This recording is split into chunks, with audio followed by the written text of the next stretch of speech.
ওরা যে বলছে ফেব্রুয়ারিতে আন্দোলন করবে, আপনাদের এই আওয়াজটা আন্দোলন কেন? ঘাড়ে চড়ে বসবে ওরা। কি সেই সুযোগ দেবেন? কথা কয় না, তাও দেবেন?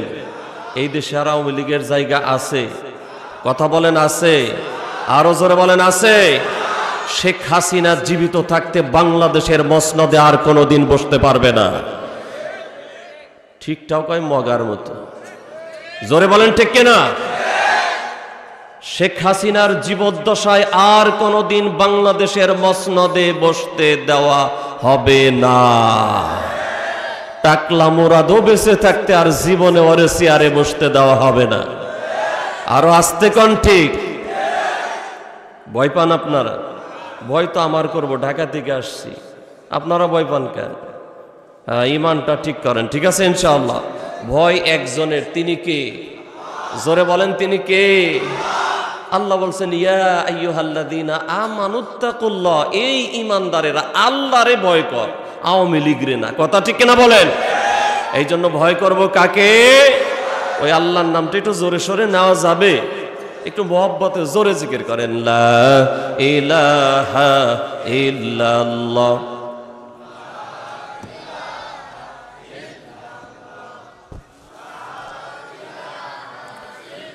গুনগুনিয়ে জিকির করো, গুনগুনিয়ে তসবিহ পড়ো, ও আল্লাহর নাম,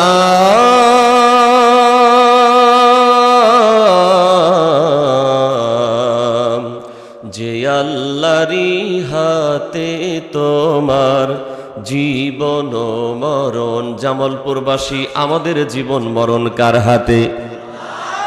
না, এই আওয়াজে তো এদের সামনে কথা বলা যাবে না। জোরে বলেন কার হাতে?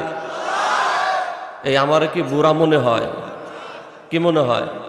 হ্যাঁ, তাহলে আমার সাথে একটু তাল টাল ঠিক রাখতে হবে। বুড়া ভক্ত হইলে আওয়াজ যেমন খুশি তেমন, আপনারা ঘুমাইলে না সে ওয়াজ করে চলে গেল, আমি তো আলাদা, ঠিক না?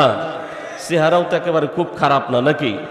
প্রতি বছর মাহফিলে গেলে 2-4-5টা বিয়ের প্রস্তাবও আসে। আলহামদুলিল্লাহ কন্যা, আলহামদুলিল্লাহ। এই জন্য আওয়াজ টাওয়াজ ঠিকঠাক করে দিন, কন আলহামদুলিল্লাহ। জোরে সরে বলেন আমাদের জীবন মরণ কার হাতে?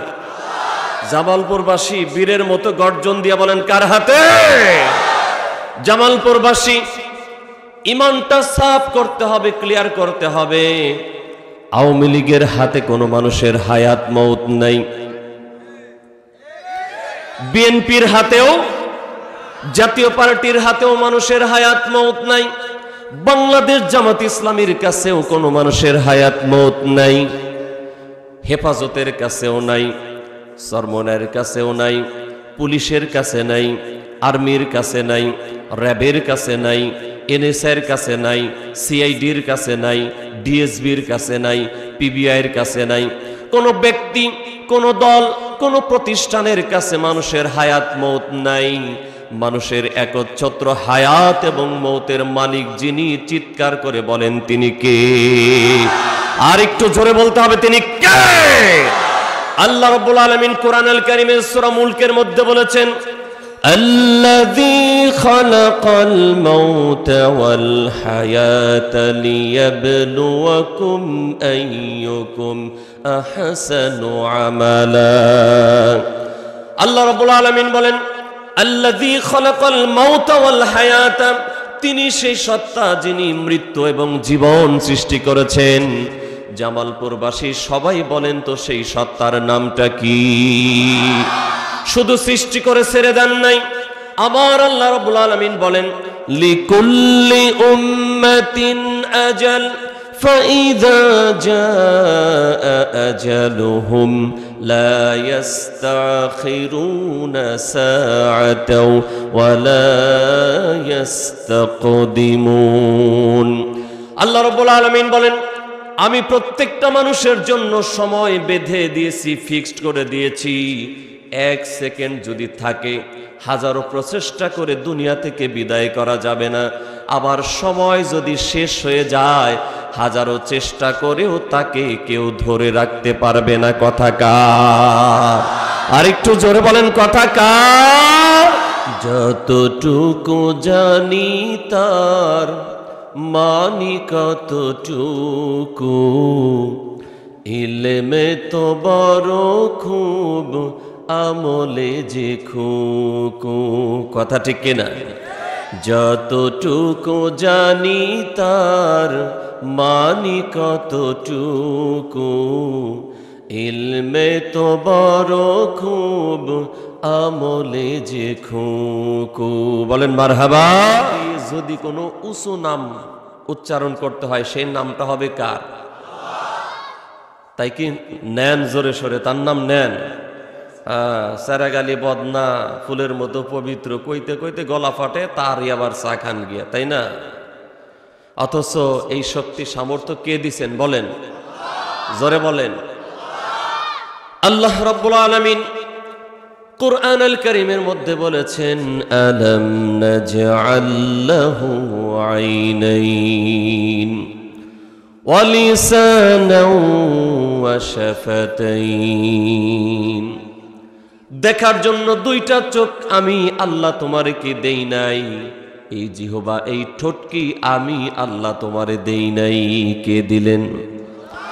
আল্লাহ রাব্বুল আলামিন সূরা আর রহমানের মধ্যে বলেছেন, খালাকাল ইনসানা আল্লামাহুল বায়ান। আল্লাহ রাব্বুল আলামিন বলেন, মানুষকে সৃষ্টি করেছি আমি আল্লাহ, আর তাকে কথা বলার শক্তিও আমি আল্লাহ দিয়েছি। বলেন সুবহানাল্লাহ। এই জন্য এই জিহ্বা দিয়ে জোরে কারো নাম নিলে সেই নামটা হবে কার? জোরে বলেন কার? মনে থাকবে তো? থাকবে ইনশাআল্লাহ, নইলে হিসাব দেওয়া লাগবে আল্লাহর কাছে। আমার দেওয়া কার নাম নিছিলি এত জোরে? 15.5 বছর। ওরে বাবা রে বাবা। এই সরিষাবাড়ির বগারপাড়ের ওয়ার্ড কমিটির 53 সদস্য বিশিষ্ট কমিটির 53 নম্বর সদস্য, তারও ঠেলা কি মনে হয় যে দেশের প্রেসিডেন্ট ওই নিজে। ছিল কিনা 15 বছর এরকম? জোরে বলেন ছিল কিনা? কই রে দোস্ত, তোরা কই গেলি? সব পলাইছে, তাই না? টাকলা কই আছে এলাকায়? গাপটি মাইরা ফেব্রুয়ারিতে কিন্তু আসবে। রেডি আছেন তো আপনারা? আছেন রেডি? রেডি থাকেন, খেলা হবে, খেলা হবে। আর এক আল্লাহর ওলি তো মাজারে মাজারে গিয়ে ঘুরতেছে, তাই না? শামীম ওসমান। হ্যাঁ, আল্লাহর ওলি মানুষ তো প্রথম দর্শন তার মাজারেই পাওয়া গেছে। সুবহানাল্লাহ কন। তাহাজ্জুদ পরে তো রাত ভইরা 70-80 রাকাত। ওই যে মোশতাক ফয়জি মুরব্বী হুজুর কয় যে এক মাহফিলে গেছি, যাইয়া দেখি যে এক নেতাই ঝিমাই। ঝিমানি বুঝেন আপনারা? এক নেতাই ঝিমাই। আমি চিন্তা করলাম নেতা ঝিমাই কে? মনে পড়লো ওরে বাবা রে বাবা, ওনারা তো আবার রাত বেড়া 70-80 রাকাত তাহাজ্জুদ পরে, ঘুমের সময় কই, এই জন্য এখন ঝিমাইতেছে। দুনিয়ার যত আকাম কুকাম বিগত 15.5 বছর করছে, কথাটা সত্য না মিথ্যা? জোরে বলেন। যাদের মাধ্যমে এই যে আধিপত্যবাদ থেকে, এই ফ্যাসিজম থেকে আমরা মুক্তি পেয়েছি, তাদের প্রতি কৃতজ্ঞতা জানানোর দরকার আছে না নাই? জোরে বলেন। কেউ বেজার হইতেছে? বেজার হবে ওইটা, এখনো অন্তরে অন্তরে ভালোবাসা লালন করে তাদের জন্য, যে ওইটা ঠিক কিনা বলেন? এগুলারে চিনা রাখবেন। এগুলো হলো এ জাতির শ্রেষ্ঠ মুনাফিক, জাতীয় মির্জাফর বেঈমান, ঠিক কিনা বলেন? বেজার হইতাছে? আপনারাও তো ওই দৃশ্য দেখেন নাই, আমাদের চোখের সামনে ঘটেছে। আমরা ভুক্তভোগী, ভিকটিম।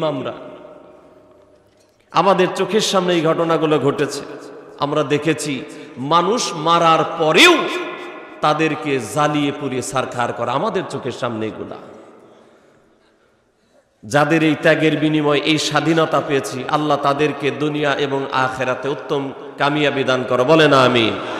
যাদের জীবন চলে গেছে, আল্লাহ তাদেরকে শহীদ হিসেবে কবুল করো, বলেন আমিন। 5 শতাধিক চোখ নাই, দৃষ্টিশক্তি হারিয়ে ফেলেছে, অনেকের হাত নাই, পা নাই। আল্লাহ তাদের জীবন চলার পথকে সহজ করো, বলেন আমিন। আর একটু জোরে বলেন আমিন। প্রিয় ভাইরা, বাজে 11:30। আমার আলোচনা শুরু করার আগে আমি আপনাদের কাছে জানতে চাই, কয়টা পর্যন্ত আপনারা শুনতে রাজি আছেন? ওরে বাবা রে বাবা, 1:30। হ্যাঁ, 3 জন ব্যক্তি যদি উঠেন আলোচনা শেষ করব আমি। কয়জন? 3 জন ব্যক্তি যদি উঠেন তাও আলোচনা শেষ করে দেব। ঠিক আছে ইনশাআল্লাহ? এই জন্য সাবধান। হ্যাঁ, উঠতে পারবেন তারা 35-এর উপরে বয়স যাদের, তারা। ঠিক আছে না? তাদের নানান সমস্যা থেকে বয়সের ভার হয়ে যাচ্ছে তারা প্রস্রাব আটকায় রাখতে পারে না, তারা উঠবে। 2 নাম্বার ধরলে তারা আটকায় রাখতে পারবে না, তারা উঠবে। এছাড়া বাকি কেউ ওঠা যাবে না। বাম পাশে কথা কয় কারা? এই বাম পাশে কথা হয় কেন? কি হয়েছে এখানে? হয়েছেটা কি? এখানে এসে বলেন সমস্যা কি? হ্যাঁ, ইন্টারনাল কথা কইলে আস্তে আস্তে বলবেন, ঠিক আছে না? আর যদি ওই দলের কোনো দোসর টোসর থাকেন, বাপের বেটা হন তো সামনে আসেন। এই লোকেরা ধৈর্য খালি চুমা দেবে, তাই না? ঠিক কিনা বলেন? প্রত্যেক পিলারে পিলারে বানবেন, ঠিক আছে তো ইনশাআল্লাহ? এরপরে ভাগে যোগে নিয়ে যাবেন। এই দেশে আর কোনো আধিপত্য হবে না আওয়ামী লীগের, ঠিক আছে না ইনশাআল্লাহ? হাসিনা আর তার দোসর বাংলার জমিনে 1 ইঞ্চি জায়গাও পাবে না, বলেন ইনশাআল্লাহ। আর একটু জোরে বলেন। বিএনপি আর জামাত হইলেই তোমাদের দুশ্মন। দাড়ি রাখলেই হেফাজত, জঙ্গি, রাজাকার। আল্লাহ হেফাজত করো, বলেন আমিন। আর একটু জোরে বলেন আমিন। কি অপরাধ ছিল বেগম খালেদা জিয়ার? বৃদ্ধ মানুষ, মিথ্যা মামলা 2 কোটি টাকার দিয়া তারে জেল খাটাইছে। কি অপরাধ ছিল আরাফাত রহমান কোকর বাবা সেনাবাহিনীর মেজর হওয়ার পরেও তার সামরিক কবরস্থানে জায়গা দাও নাই? বাবা মেজর হওয়ার পরেও যদি সামরিক কবরস্থানে জায়গা না পায়, তোদের কবর তো মামুর বাড়ি দিল্লি ছাড়া কোনো বিকল্প নাই, ঠিক না? এই উঠে কেন? হ্যাঁ, উঠা যাবে না। না উঠলে আওয়াজ হবে না, উঠলে আওয়াজ হবে না। আল্লাহ হেফাজত করে, বলেন আমিন। প্রিয় ভাইরা, সবাই খেয়াল করেন, সবাই জবান ছেড়ে একটু আমার সাথে তেলাওয়াত করেন। আউযু বিল্লাহি মিনাশ শাইতানির রাজীম। বিসমিল্লাহির রাহমানির রাহিম। ومن يعمل من الصالحات من ذكر أو أنثى وهو مؤمن فأولئك يدخلون الجنة ولا يظلمون نقيرا। জোরে সরে বলেন আল্লাহু আকবার। কুরআন আল কারীমের সূরা নিসা 124 নম্বর আয়াত। জামালপুরবাসী খেয়াল করেন, আল্লাহ রাব্বুল আলামিন বলেন ওয়া মান ইয়ামাল, আর যে বা যারা করবে কাজ, যে বা যারা কাজ করবে। আমরা এই দুনিয়ায় যত কাজ করি সব কাজ 2 রকম। কয় রকম? কথা বলেন। সব কাজ 2 রকম। একটা হলো ভালো কাজ আর একটা হলো খারাপ কাজ। একটা হলো নেকের কাজ আর একটা হলো গুনাহের কাজ। আল্লাহ রাব্বুল আলামিন বলেন ওয়া মান ইয়ামাল, আর যে বা যারা করবে কাজ, মিনাস সলিহাত, ভালো কাজ। কি কাজ? জোরে বলেন।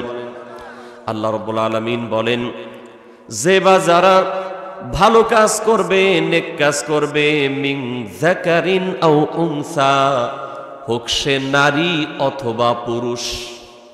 নারী অথবা, আল্লাহ রাব্বুল আলামিন বলেন নারী কিংবা পুরুষ যারাই ভালো কাজ করবে, ওয়া হুয়া মুমিন, যদি সে মুমিন হয় ফাউলাইকা ইয়াদখুলুনাল জান্নাহ, আল্লাহ রাব্বুল আলামিন তাদেরকে জান্নাতে প্রবেশ করাবে। আমার কথা বুঝতেছেন? আল্লাহ রাব্বুল আলামিন বলেন, নারী কিংবা পুরুষ যারাই ভালো কাজ করবে, নেক কাজ করবে, সবের কাজ করবে, পুণ্যের কাজ করবে, যদি সে ঈমানদার হয় তাহলে আল্লাহ রাব্বুল আলামিন তাকে জান্নাতে প্রবেশ করাবেন। বলেন সুবহানাল্লাহ। ওয়ালা ইউযলামুনা নাকিরা। আর আল্লাহ রাব্বুল আলামিন কারো প্রতি বিন্দু পরিমাণ জুলুম করবে না। আমার কথা বুঝতেছেন তো? আল্লাহ বলেন, নারী কিংবা পুরুষ, মানুষের ভিতর কয়টা জাতি? শ্রেণী হইল দুইটা। কয়টা? জোরে বলেন। একটা পুরুষ আর একটা নারী। তৃতীয় লিঙ্গ বলতে ইসলামে কোনো কথা নেই। দুইটা। কয়টা? জোরে বলেন। এইটা বুঝছে বর্তমান আমেরিকার প্রেসিডেন্ট একজন কাফের, একজন বেঈমান হওয়ার পরেও বুঝতে পারছে। কিন্তু আফসোস, আমার দেশের মুসলমান নামধারী কিছু সুশীল এরা বুঝে না। এরা কয় যে না, তৃতীয় লিঙ্গ বলতে একটা কিছু আছে, তাদের জন্য আলাদা অধিকার দেওয়া লাগবে। অথচ আল্লাহ বলেন মানুষের ভিতর শ্রেণী হলো দুইটা। কয়টা? জোরে বলেন। একটা হলো নারী আর একটা কি? পুরুষ। আল্লাহ রাব্বুল আলামিন কুরআন আল কারীমের সূরা নিসার 124 নম্বর আয়াতের মধ্যে বলেন, নারী কিংবা পুরুষ যারাই ভালো কাজ করবে আর যদি সে ঈমানদার হয়, আল্লাহ রাব্বুল আলামিন তাকে জান্নাতে প্রবেশ করাবেন। জামালপুরবাসী ভালো করে খেয়াল করেন, আমাদেরকে মরা লাগবে কি লাগবে না? একটু জবান ছেড়ে বলেন, মরা লাগবে কি লাগবে না? মরার পরে এই জীবনের হিসাব আছে না নাই? যদি আমরা ঈমান নিয়ে কবরে যেতে পারি তাহলে আমরা ধন্য হয়ে যাব, আল্লাহ জান্নাত নসিব করে দেবেন। আর যদি গুনাহগার হয়ে কবরে যাই তাহলে আল্লাহর আযাব আমাদের সামনে আছে না নেই? আমার ভাইরা, বাবাজিরা, এই জন্য আমাদেরকে ঈমানদার হয়ে যাওয়া লাগবে। আল্লাহ রাব্বুল আলামিন বলেন, নারী কিংবা পুরুষ তাদের নেক কাজ যদি তারা ঈমানদার অবস্থায় করে তাহলে আল্লাহ তাদেরকে জান্নাত দিবেন। তাহলে আল্লাহ রাব্বুল আলামিন এই আয়াতে এই কন্ডিশন দিলেন, ভালো কাজ কবুল হওয়ার জন্য শর্ত যেটা আল্লাহ দিলেন তার নাম হলো ঈমান। কি? জোরে বলেন। আমরা নামাজ পড়ব, যদি ঈমান না থাকে নামাজ কবুল হবে নাকি? কথা বলেন। নামাজ কবুল হবে তখন, ঈমান ঠিক থাকবে যখন। রোজা কবুল হবে তখন, ঈমানদার হব যখন। হজ কবুল হবে তখন, ঈমানদার হব যখন। যাকাত কবুল হবে তখন, ঈমানদার হব যখন। যদি না থাকে তাহলে আমাদের কোনো আমল আল্লাহর দরবারে কবুল হবে না। আমার ভাইরা, বাবাজিরা, বোঝার জন্য সহজ একটা এক্সাম্পল দেই। আপনারা এই সরিষাবাড়ির বগার পার এলাকার মানুষ কি মাছ ধরেন নাকি? ধরেন। মাছ ধরার পরে মাছটা রাখেন একটা যেই পাত্র আছে বাঁশ দিয়ে বানানো, যেটা এটারে অনেক জায়গায় কয় খালই। কি কয়? আপনারা কি কন? বাহ, ব্যাটে বলে মিলা গেল কেমনে? এই যে খালই, এই খালইতে মাছ ধরে যখন আমরা রাখি, বলেন তো দেখি, খালের তলা যদি না থাকে, সারা রাত নতুন পানি আসছে খালে, আমরা মাছ ধরে ধরে রাখছি, বাড়ি ফেরার সময় তো তলা যদি না থাকে অনেক মাছ পাওয়া যাবে। আমার কথা বুঝেন নাই? তলা ছাড়া খালই যেমন, কোনো মাছ এর ভিতরে থাকবে না। নামাজ পড়লাম, রোজা রাখলাম, হজ করলাম, যাকাত দিলাম, ঈমান যদি না থাকে আল্লাহর দরবারে একটাও কবুল হবে না। আরো সহজ উদাহরণ, আরো সহজ করে বোঝায় যায়। বলেন তো দেখি, মাথা ছাড়া মানুষ বাঁচবে নাকি? হাত যদি একটা না থাকে মানুষ বাঁচে না? বাঁচে না? কি কথা কন না কন, বেশি রাত হয়ে গেছে নাকি? হাত ছাড়া মানুষ আছে না নাই? দুই হাত নাই এমন মানুষও, দুইটা পা নাই এমন মানুষও, দুইটা হাত নাই দুইটা পা নাই এমন মানুষও আছে, কিন্তু মাথা নাই এমন মানুষ পৃথিবীর কোথাও খুঁজে পাওয়া যাবে না। মাথাবিহীন যেমন মানুষ বাঁচে না, ঈমানবিহীন কোন ইবাদত আল্লাহর কাছে কবুল হয় না। এই জন্য আল্লাহ রাব্বুল আলামিন এই আয়াতের মধ্যে সুন্দরভাবে জানিয়ে দিলেন, ওয়া মান ইয়ামাল মিনাস সালিহাতি মিন যাকারিন আও উনসা ওয়া হুয়া মুমিন। নারী কিংবা পুরুষ যারাই নেক কাজ করবে, ভালো কাজ করবে, পুণ্যের কাজ করবে, তাদের এই কাজগুলো কবুল হওয়ার জন্যে যেটা ঝুরির তলা, যেটা তার আমল নামাকে গচ্ছিত রাখবে, তার নাম হলো ঈমান। কি জোরে বলেন? সবাই বলেন, আর একটু জোরে বলেন। আরে কয়েকদিন পর তো নির্বাচন আসতেছে, একটু জিকির তালে তালে করেন না। তার নাম কি বলেন? আরো জোরে। জোর হলো না। তার নাম। তাহলে আমাদের নামাজ, রোজা, হজ, যাকাত, দান, সদকা কবুল হওয়ার জন্য শর্ত যেটা, তার নাম কি? ঈমান।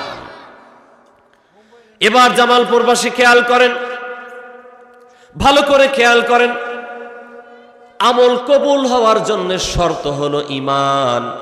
আর ঈমানদার হওয়ার জন্য, ঈমান আনার জন্য আল্লাহ আরেকটা শর্ত দিয়েছেন। আল্লাহ রাব্বুল আলামিন কোরআনুল কারীমে সুন্দর করে জানিয়ে দিয়েছেন।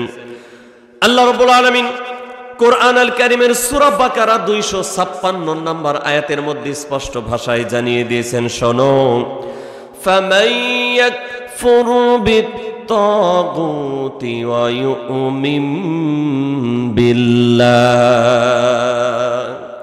আল্লাহ রাব্বুল আলামিন বলেন, ঈমান আনার জন্য, ঈমানদার হওয়ার জন্য তোমাদের একটা কন্ডিশন, একটা শর্ত, তা হলো তাগুতের সাথে তোমাদের সম্পর্ক ছিন্ন করা লাগবে। কথা বুঝতেছেন? আল্লাহ বলেন, ফামান ইয়াকফুর বিত-তাগুত ওয়া ইউমিন বিল্লাহ। আগে তাগুতের সাথে তোমাদের সম্পর্ক ছিন্ন করতে হবে, তাগুত বর্জন করতে হবে, এরপরে ঈমান আনা লাগবে। তাহলে আমল কবুল হওয়ার জন্য শর্ত হলো ঈমান। আবার কথা বুঝতেছেন? আমল কবুল হওয়ার জন্য শর্তের নাম কি? সবাই বলেন, ঈমান। আর ঈমানদার হওয়ার জন্য শর্ত হলো তাগুতকে বর্জন করা, তাগুতকে অস্বীকার করা। আমার কথা বুঝছেন? তাহলে একটু সবাই একটু জবান ছেড়ে আমার উত্তর দেন তো, আমল কবুল হওয়ার জন্য শর্ত কি? কথা কন। ঈমান। আর ঈমানদার হওয়ার জন্য শর্ত হলো তাগুতকে বর্জন করা। কথা বুঝতেছেন? আমার ভাইরা, বাবাজিরা, খেয়াল করেন, একটা মানুষ একই সাথে ঈমানদার আবার কাফের হতে পারে না। একই সাথে একজন লোক ঈমানদার এবং মুশরিক হতে পারে না। একই সাথে ঈমানদার এবং তাগুত হতে পারে না। যদি কেউ ঈমানদার হতে চায়, তাহলে তাকে কুফরি ছেড়ে দিতে হবে, তাকে মুশরিকি ছেড়ে দিতে হবে, তাগুত হতে সম্পূর্ণ মুক্ত হওয়া লাগবে। আমার ভাইরা, বাবাজিরা, খেয়াল করেন, এটাকে বোঝার জন্য আরো ছোট্ট একটা এক্সাম্পল দেই। নামাজ যদি পড়তে চাই, গোসল অথবা ওযু করে পবিত্র হওয়ার দরকার আছে না নাই? গোসল কিংবা ওযু করে পবিত্র হওয়া ছাড়া নামাজ হবে নাকি? ওযু কিংবা গোসল করে পবিত্র হওয়া ছাড়া যেমন নামাজ হয় না, তাগুতকে বর্জন ছাড়া ঈমানদার হওয়া যায় না। কথা কি খুব বেশি কষ্ট হইতাছে নাকি? না কথা বোঝা যাচ্ছে? আমল কবুল হওয়ার জন্য শর্ত হলো ঈমান, আর ঈমানদার হওয়ার জন্য শর্ত হলো তাগুতকে অস্বীকার করা। ও জামালপুরবাসী, আল্লাহ রাব্বুল আলামিন কুরআনুল কারীমের 8টি জায়গায় এই তাগুত শব্দ সরাসরি উল্লেখ করেছেন। আজকে বিস্তারিত বলার সুযোগ আমার নেই। শুধু সংক্ষেপে বলে দেই, খেয়াল করেন। আমার আল্লাহ রাব্বুল আলামিন তাগুত কাকে বলা হয় ভালো করে খেয়াল করেন। বিস্তারিত বলার সুযোগ নাই, একেবারে বাংলায় সহজে বুঝাইয়া দেই, যেহেতু গভীর রাত হয়ে গেছে। তাগুতকে আমাদের বর্জন করা ছাড়া ইমানদার হওয়া যাবে না, আর ইমানদার না হইলে কোনো আমলই আল্লাহর দরবারে কবুল হবে না। বুঝতেছেন? হ্যাঁ, এটা বুঝাই দিই, ভালো করে খেয়াল করেন। একেবারে 3 থেকে 4 মিনিট সময় লাগবে। কষ্ট হবে? কষ্ট হবে নাকি? হ্যাঁ, 1 নাম্বার তাগুত হলো শয়তান। কে জোরে বলেন? কয় নাম্বার? সবাই বলেন। 1 নাম্বার তাগুত হলো শয়তান। সে হলো সব তাগুতের বড় সর্দার, সকল তাগুতের বড় সর্দার। আমার ভাইরা বাবাজিরা খেয়াল করেন, ওলামায়ে কেরাম 5 প্রকার তাগুতের উল্লেখ করেছেন। তাফসীর গ্রন্থে এবং হাদিসের কিতাবগুলিতে ওলামায়ে কেরাম 5 প্রকার তাগুতের উল্লেখ করেছেন। 1 নাম্বার তাগুত যেটা, তার নাম হলো, কথা বলেন, শয়তান।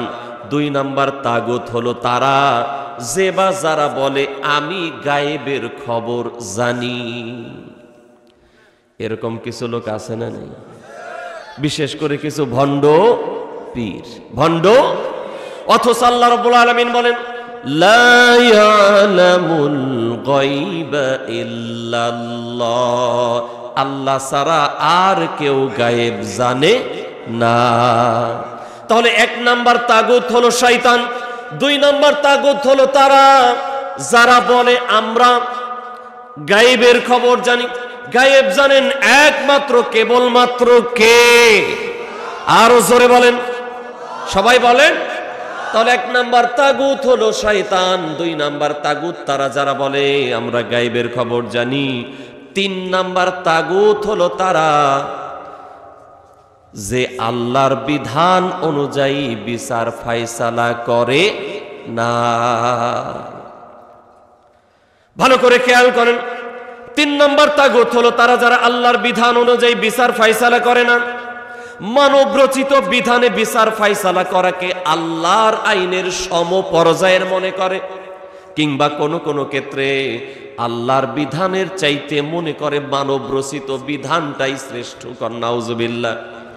এরা হলো 3 নাম্বার তাগুত। আমার ভাইরা বাবাজিরা, এই 3 নাম্বার তাগুতের আরেকটা শ্রেণী আছে, যারা মনে করে যে হালাল এবং হারামের বিধান আমরা প্রণয়ন করতে পারি।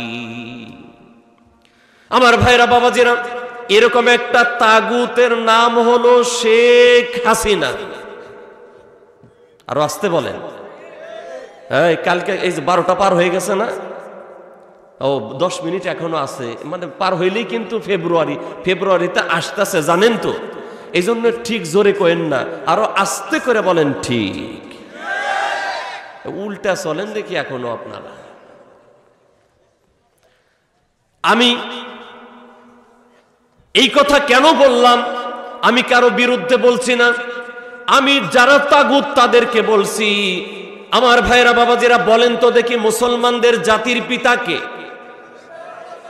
কথা বলেন, সবাই বলেন। এটা কি আমার কথা?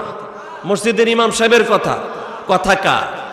এখন এই কথা বলার পরে কেউ যদি মন খারাপ করে, না যে আমাদের হেতেও, আমাদের গোপালগঞ্জে জন্ম নিছেন হেতেও, তাহলে ওর ঈমান থাকবে? জোরে বলেন। আল্লাহ রাব্বুল আলামিন কুরআন আল কারীমের মধ্যে বলেছেন, মিল্লাত আবিকুম ইব্রাহিম হুয়া সাম্মাকুমুল মুসলিমিন। বলেন আল্লাহু আকবার। আল্লাহ রাব্বুল আলামিন বলেন, মিল্লাতা আবিকুম ইব্রাহিম হুয়া সাম্মাকুমুল মুসলিমিন, তোমাদের মিল্লাতের পিতা ইব্রাহিম, জাতির পিতা ইব্রাহিম। ও জামালপুরবাসী, জাতির পিতা যদি ইব্রাহিম হয় তাহলে শেখ মুজিব হইল ঘোড়ার ডিম। আরো আসতে বলেন। 10 মিনিট পরে আসবে তারা, এই জন্য আরো আসতে বলেন, ঠিক কিনা? একটু আমি যদি বলি আপনারা জোরে সোরে বলতে পারবেন তো? আমি বলবো জাতির পিতা ইব্রাহিম, আপনারা গলা ফাটায় বলবেন শেখ মুজিব ঘোড়ার ডিম। সাহস আছে বলার?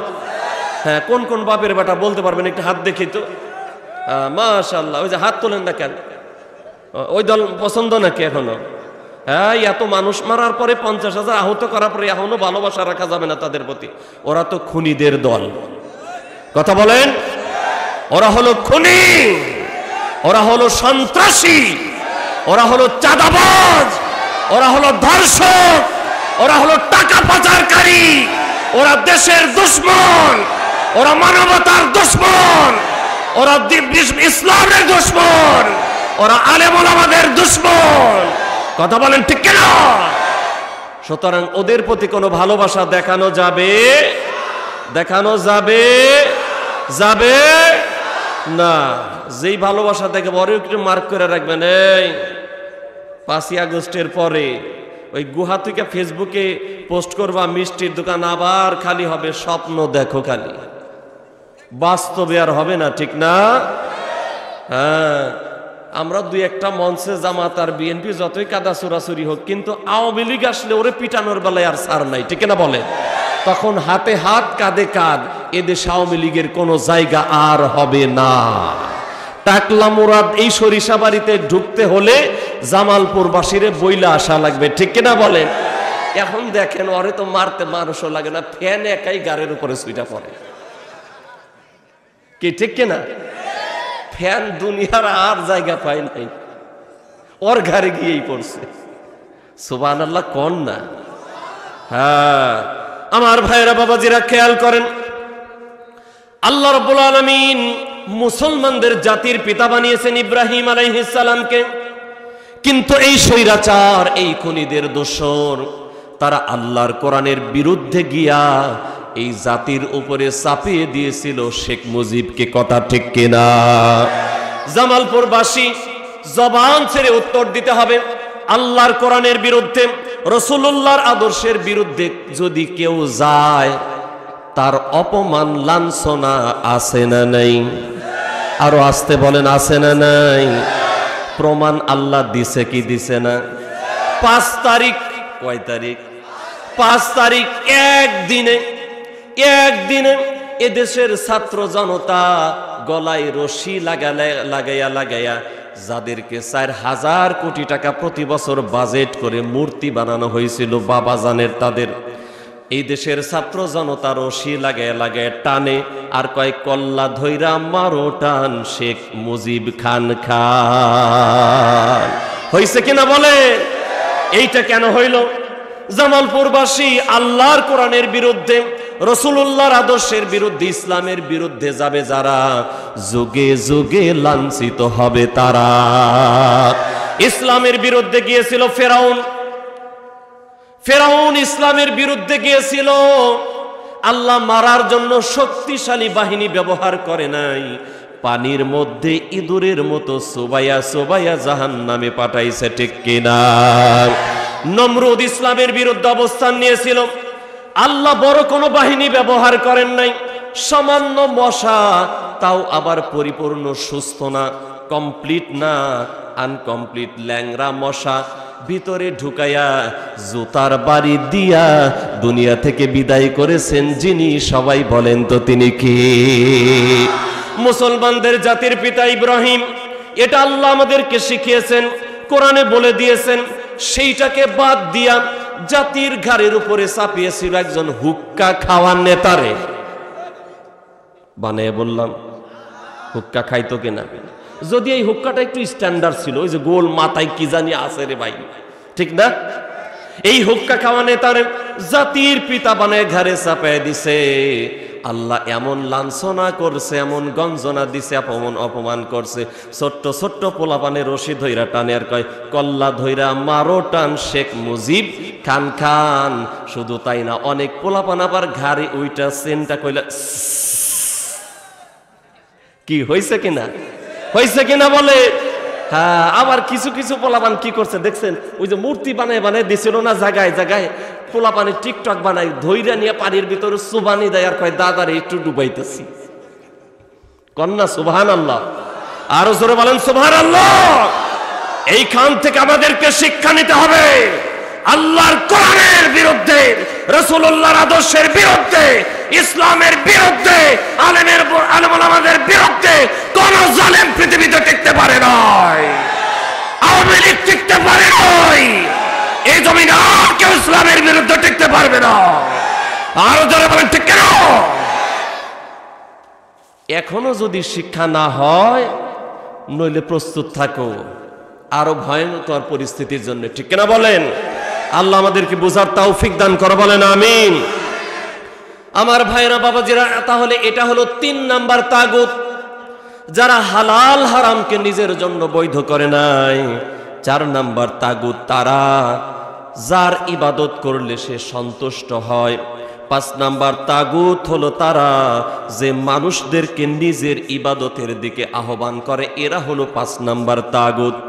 আমার ভাইরা বাবাজিরা, এক কথায় তাগুত হলো তারা যারা নিজেদেরকে এই গুণগুলো নিজেদের জন্য সাব্যস্ত করে নাই। যদি মনে করে যে আমি সর্বজ্ঞানী, তাহলে সে হলো তাগুত। কেউ যদি মনে করে আমি সর্বশক্তিমান, তাহলে সে হলো তাগুত। এই দেশে কিছু পীর আছে, কয় আমার দরবারে গেলে কেউ খালি হাতে ফেরে না, আমার দরবারে গেলে সম্পদ পাওয়া যায়, ছেলে পাওয়া যায়, মেয়ে পাওয়া যায়, সন্তান পাওয়া যায়, ধন ভাণ্ডার পাওয়া যায়। এই কথা যদি কেউ বলে, তাহলে ওইটা পীর না, ওইটা হলো তাগুত। কথা বলেন ঠিক কিনা? আমার ভাইয়েরা বাবাজিরা, কেউ যদি মনে করে আমি জীবন দিতে পারি, সে তাগুত। কেউ যদি মনে করে আমি মেরে ফেলতে পারি, তাহলে সে তাগুত। এইভাবে কেউ যদি বলে আমি মানুষকে বিপদ আপদ থেকে উদ্ধার করতে পারি, সে হলো তাগুত। তাহলে জীবন দেওয়ার মালিককে, এখনো কথা কয় নাই, জীবন দেওয়ার মালিককে, মৃত্যু দেওয়ার মালিককে, সব কিছু জানেন কে? সর্বশক্তিমান কে? বিপদ আপদে ফেলান যিনি, তিনি কে? বিপদ আপদ থেকে উদ্ধার করেন যিনি, তিনি কে? এই দাবি যারা করবে যে না আল্লাহ ছাড়া আমরাও পারি, বুঝতে হবে এটা হলো তাগুত। জামালপুরবাসী, তাহলে মোটামুটি আমরা তাগুতের একটা পরিচয় পেলাম। এই তাগুতকে বর্জন করতে হবে, তারপরে বলতে হবে আমি ঈমানদার। আল্লাহ রাব্বুল আলামিন বলেছেন, ফামান ইয়াকফুর বিত্তাগুতি ওয়া ইউমিন বিল্লাহ। ঈমানদার হওয়ার আগে তাগুতকে বর্জন করো, এরপরে বলো আমি ঈমানদার। আল্লাহ তৌফিক দান করো। জোরে জোরে বলেন আমিন। আর একটু জোরে বলেন আমিন। আর একটু জোরে বলেন আমিন।